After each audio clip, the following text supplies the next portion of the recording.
Adam Oldfield is here, the president and CEO of FDM and FDM3 Marketing. By the way, we are brought to you by our good friends at Hamilton Limousine. Hey, Marcus, and all the staff down there. I hope they're listening because they're busy right now. I was talking to them the other day. They're all over the place. Well, it's everything's crazy. I know their executive rides, which I do with the sedans. I mean, it is booked solid. We've got the prom seasons coming up, wedding season coming up. I mean, it's been very busy. And you know what? It's interesting where they say the others get they try Hamilton Limo or the other companies and come back to Hamilton Limo. It really is a superb service. Marcus and the team there, they're phenomenal. They just know how to take care of the customer. They're great. Well, the drivers are fabulous. I mean, the administration, the staff are great there too. But just the drivers are always really cool people, and it makes it an awful lot of fun. Yeah. Anyway, call Hamilton Limo if you've got some needs, and they'll look after you. Marcus will find a way to get things done. That's right. Yes. This is a busy day. A lot going on with the election, and I know that. Well, I'm going to get into this. I don't want to get too political because that's not your style. But as a businessman and as an entrepreneur, yes. You had some major concerns. You must be, let's say, relieved by the results. You know what? I had a lot of concerns. Yes, you're right. I mean, from an operations standpoint, from a I'm understating this, by the way, because I had to pull him off the cliff. I was doing an Irish jig all the way through the studio while he was like, "Would you give me a minute, Adam?" I'm kind of dancing in the studio, getting super excited. So, you know what? Here's the thing. I get a lot of feedback on you can't love everything that's going on. And I'm like, it's not about loving everything. As a small business owner, I was deeply concerned about the operations of a business in this province. It was becoming a very concerning point for me. And you're not the only one. And I mean, I look at it as, we've had many years with the Liberals, and a lot of changes have forced us to adjust. We've talked about okay, well, minimum wage went up very quickly. We've had to adjust. We've made it work. We've made it adjust accordingly, but it's been a lot of work for the business owners. I talked to so many entrepreneurs working 17 hours a day because we're not in the position of being able to say, well, we got to hire more staff because we can't afford them. And it comes with taxes, CPP. So when I was hearing some of the things happening, like immediately when someone started 3 weeks vacation, paid vacation, when I heard about all of the elements of sort of added taxes to the small business, I was literally shaking my head. The end. Anyway, there's a lot going on. I'm still dancing. I'm celebrating over here. I know. Adam's grooving over here. Adam's grooving. All right, and he's feeling pretty happy. He's actually talking about buying himself a gift. How about this underwater server? Come on, this is amazing. You know what? We've always talked about servers are rooms. They look like the Matrix movie, and they're very cold and dark environments, and they have to be centralized air. They have to be vacuumed, and they're constantly under. It's hard to believe science plays such a big role when it comes to servers, but a lot of it is the fact that there's water, moisture in the air, there's oxygen, so they have to be temperature cooled. Microsoft has just beta tested this system where they've put a massive, looks like a submarine on the ocean floor, and what it's been able to do is keep it cool. There's no moisture, less corrosion, and we can expect to see most of our servers possibly sitting on the under the sea because of the cooler temperatures. It costs. I started to break into Disney, didn't I? There for a moment. I see you smirking at. Garden, but under the sea works too. Okay. So anyway, it's actually it kind of surprised me that this hasn't been done before, because it does make perfect sense. It's vacuum sealed. It's less. There's not a lot of disturbance, and it's a very well controlled environment, air sealed and controlled environment. So the equipment's going to run better, and that means our servers are going to run a lot smoother, less downtime, less operations. In the case of issues in Microsoft, kudos to you, because this is just the start, and I expect that we'll probably see a lot more of that in the future. We all lived in a server submarine. There'll be some great songs coming in on that one. Yeah. I can wait for the yeah. When the hard drive breaks, I'd hate to be the guy putting on the scuba gear to go down and fix it. But now, yes, we've talked a lot about Uber, and this is something that I'm wondering why it took so long for this to happen. Right. We were just talking about Marcus and Hamilton Limousine. Yeah. And of course, if you're going on a limo, right, you're renting a limo for whatever. Maybe you're going to the Arkells concert, something like that. Right. Because we've done that when we went to the Keith Urban concert. We called Marcus and got a limo for a bunch of us that were going down there. But you want to have something to eat. You want to have a snack. Well, in Uber, you can't do that. Or can you? Well, what better way? There was a little article we talked about a couple of weeks back when we said, how much does an Uber driver make, or a Lyft driver, whatever the service is? And, what's interesting is that they when you calculate it, it works out to less than minimum wage. And that's a serious issue. What they've done now is they're stacking Uber cars, Lyft cars, with the ability to be able to sell or upsell the passengers snacks. So you might be able to get a Snickers bar. You might be able to buy a pack of gum. I don't know about the cigarettes or any of that stuff. That's a totally different regulated body.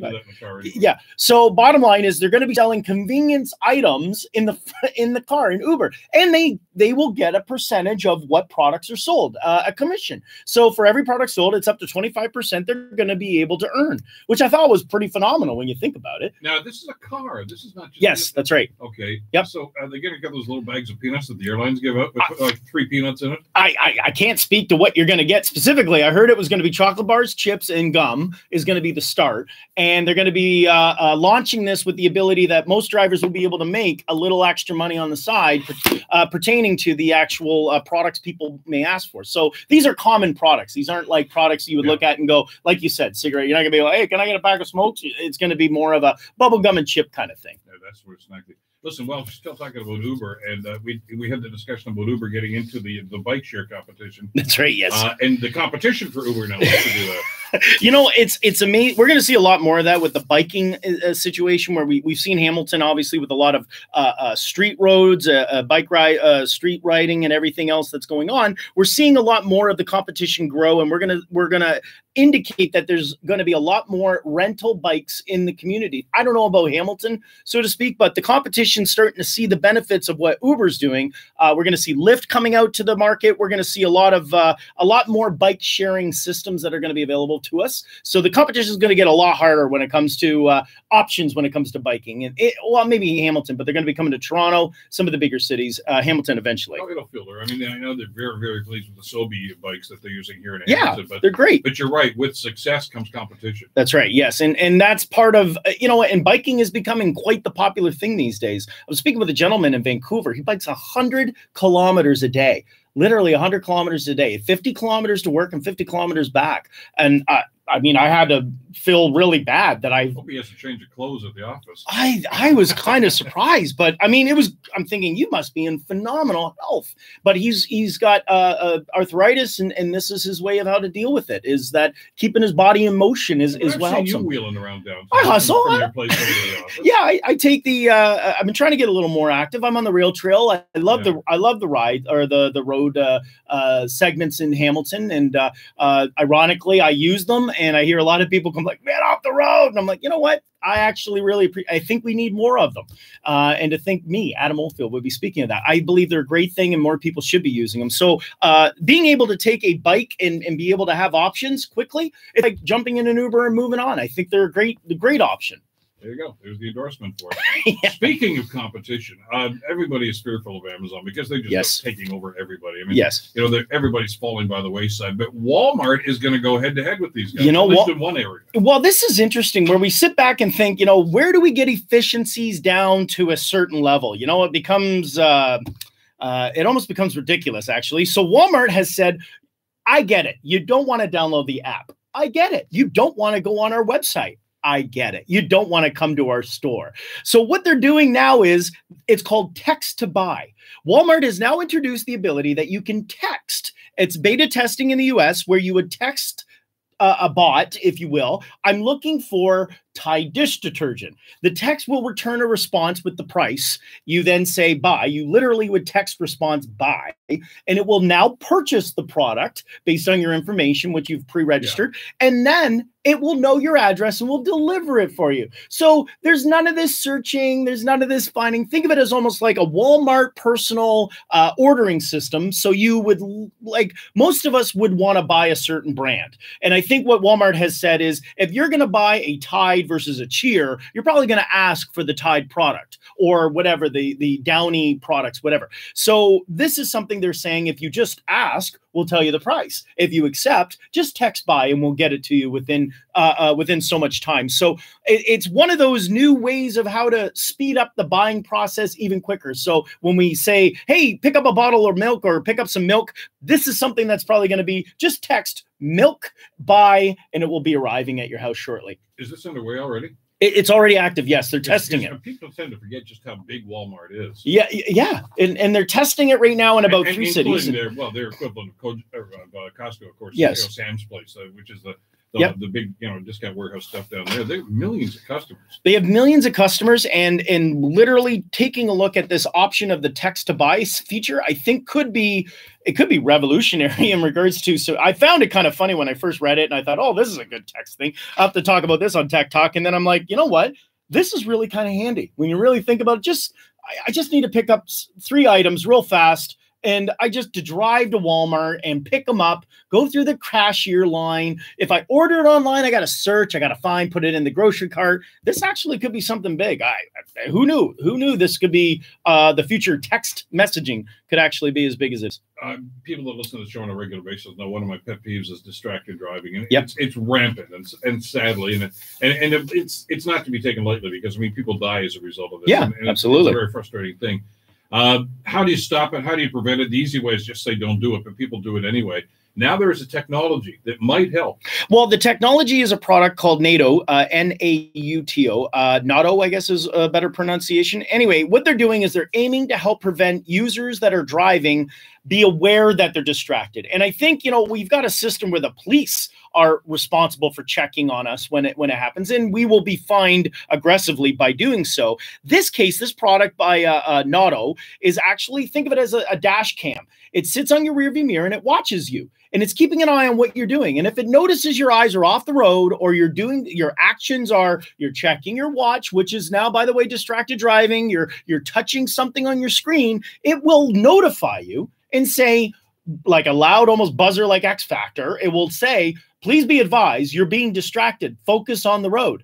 It will bring you back to the point of telling you. It's almost like having a mini Big Brother, except it's not the government or the authorities on it. It's almost like your own internal voice going, no, don't touch your watch. Keep focused. It should be standard equipment. It is. It's only like your seatbelt that goes bing, bing, bing, bing if you don't do it. Yeah, it should basically, and maybe it will be, and that could be a focus we could be looking at. But imagine, and it's so simple. Even eating a sandwich, Bill, people take for granted, like a drink of coffee. That's distracted driving. They're all distracted drivings. Yeah, absolutely. And one of the reasons I actually use Hamilton Limo for all my business travels is because I am a very distracted guy when I'm driving, and I need to be in the back helping me get to point A to point B. This is something that I think a lot of drivers should have installed in their vehicle. A lot of stuff I want to talk about. I don't think we're going to get to it, but I do want to talk about the Apple conference, the keynote that took place there. Yes. There's some interesting information that came out of that. Well, there's 2 things on Apple I want to talk about. One, because you've experienced this, and I got some information, and I also want to talk about some of the things coming out from the Apple point. First and foremost, Apple's coming out with their new operating systems. I was a little underwhelmed this year. I think I keep getting a little underwhelmed more and more every year. So some of the new operating systems I kind of look at and go, okay, you're going to change the color from white to black. There's going to be a few features that I thought were really, I guess, third-party software they're integrating in.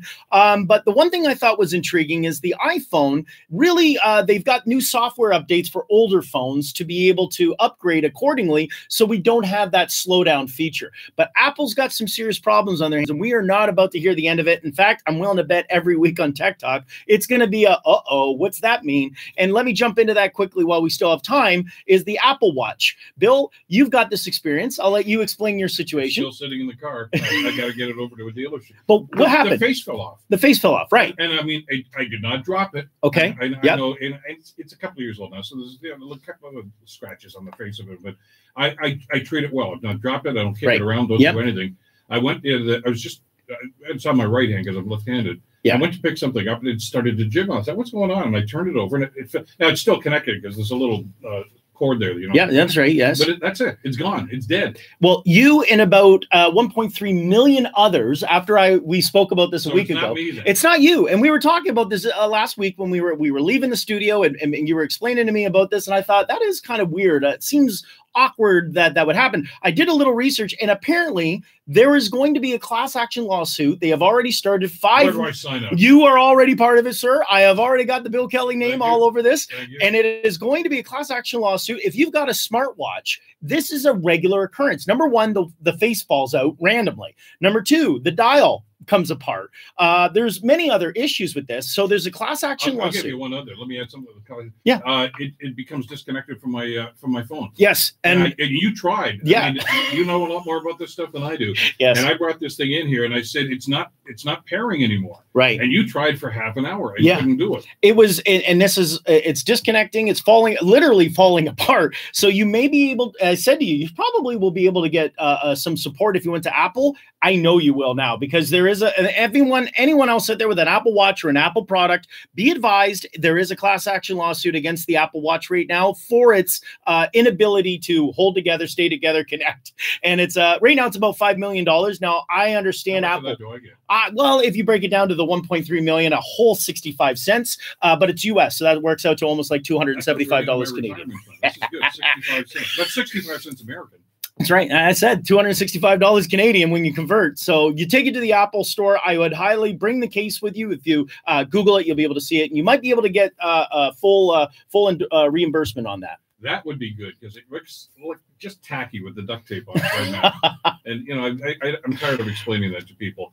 I got about 60 seconds left here. I want to talk about Netflix. Yes, Netflix. We talk about all the programs coming up. We talk about the programs you're able to watch. Well, ladies and gentlemen, there is now the ability to actually tell Netflix what you want to watch. I love this. I found this link randomly. I was like searching along, and I was, you know, looking up Netflix, found a link, and it says, if you want to tell us what you'd like to watch, go to this webpage. So if everyone goes to fpm3.com, I've actually listed the link on Netflix. You can click the link and you can put your top 3 choices, movies, TV series. So I've randomly put in 3 requests for Beachcombers. I'm bringing it to Netflix. Hang in, folks. It's going to be exciting. Now, are they going to pay attention to this? Or yeah, they take very serious interest on this. They actually take monthly inquiry. I didn't even know this was available, but they take serious note of this. And if there is it's almost like a democracy by vote of escrow of how many people submit a request. And if that is a popular, that's why I actually couldn't figure out why are they picking this program. This is why. So your voice does count on Netflix. Because nothing is more frustrating than when you go into the search